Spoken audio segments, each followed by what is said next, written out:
নমস্কাৰ বন্ধুসকল, আপোনালোকৰ কাৰণে নতুন ৰিকুৱাৰমেণ্ট লৈছোঁ। ৰিকুৱাৰমেণ্টটো ৰিলিজ কৰিছে আপোনালোকৰ হেমা ভি মটৰ্ছ ৰিকুৱাৰমেণ্ট হয়, মানে আপোনালোকৰ টাটা মটৰ্ছৰ আণ্ডাৰত হ'ব। এইটো এটা শ্ব'ৰুমৰ নাম হয়।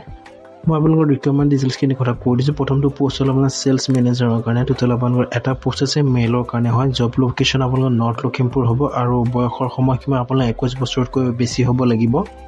এডুকেশ্যন কোৱালিফিকেশ্যন আপোনাৰ গ্ৰেজুৱেশ্যন হ'লে প্ৰিফাৰেঞ্চ দিব। আপোনালোকে 12 পাছ হ'লে এপ্লাই কৰিব পাৰিব। যদিহে আপোনালোকৰ এক্সপিৰিয়েঞ্চ 3 বছৰ আছে অট'মোবাইল ছেলছ মেনেজাৰৰ হিচাপে। আৰু 2 নম্বৰ পষ্ট হ'ল ছেলছ এক্সিকিউটিভৰ কাৰণে। টোটেল আপোনালোকৰ 20টা পষ্ট আছে আৰু মেলৰ কাৰণে হয়। জব লোকেশ্যন আপোনালোকৰ ছেইম হয়, য'ত নেকি নৰ্থ লখিমপুৰ হ'ব। বয়সৰ সময়সীমা আপোনালোকৰ 21 বছৰ হয়। এডুকেশ্যন কোৱালিফিকেশ্যন গ্ৰেজুৱেশ্যন প্ৰিফাৰেঞ্চ দিব, মানে আপোনালোকৰ 12 পাছ হ'লে এপ্লাই কৰিব পাৰিব, কিন্তু আপোনালোকৰ 2 বছৰ এক্সপিৰিয়েঞ্চ লাগিব আপোনালোকৰ অট'মোবাইল ছেলছ এক্সিকিউটিভ হিচাপে। 3 নম্বৰ পষ্টটো হ'ল আপোনাৰ CXMৰ কাৰণে। টোটেল পষ্ট আপোনালোকৰ এটা আছে ফিমেলৰ কাৰণে। জব লোকেশ্যন আপোনাৰ নৰ্থ লখিমপুৰ হ'ব আৰু এডুকেশ্যন কোৱালিফিকেশ্যন আপোনাৰ গ্ৰেজুৱেশ্যন হ'লে প্ৰিফাৰেঞ্চ দিব।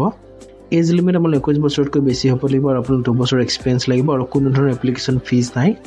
আপোনালোকে এই ৰিকুৱাৰমেণ্টটো কেনেকৈ এপ্লাই কৰিবৰ কাৰণে আপোনালোকৰ লিংকটো মই ডিছক্ৰিপশ্যনত দি দিম। আপোনালোকে তাৰ পৰা ডাইৰেক্ট এপ্লাই কৰিব পাৰিব। আৰু এইটো হ'ল ৱাক ইন শ্বিডিউল হয়, মানে ৱাক ইন ইণ্টাৰভিউ হয়, য'ত নেকি আপোনাৰ 25 জুলাই তাৰিখে হ'ব, 11টা বজাত হ'ব। আৰু ভেনিউটো হ'ল আপোনাৰ Subhanshri Tata Motors NH15 north Lakhimpur আছামত হ'ব। আৰু কণ্টেক্ট নম্বৰটো দিয়া আছে, আপোনালোকে এইটো তাৰপৰা কণ্টেক্ট কৰি ল'ব পাৰিব, নাইবা আপোনালোকৰ যিটো ইমেইল এড্ৰেছ আছে সেই ইমেইলত নিজৰ CV টো পঠিয়াব পাৰিব। বন্ধুসকল, আজি ভিডিঅ'টো ইমানেই আছিলে। ভিডিঅ'টো ভাল পালে লাইক কৰিব আৰু চেনেলটো ছাবস্ক্ৰাইব কৰিবলৈ নাপাহৰিব।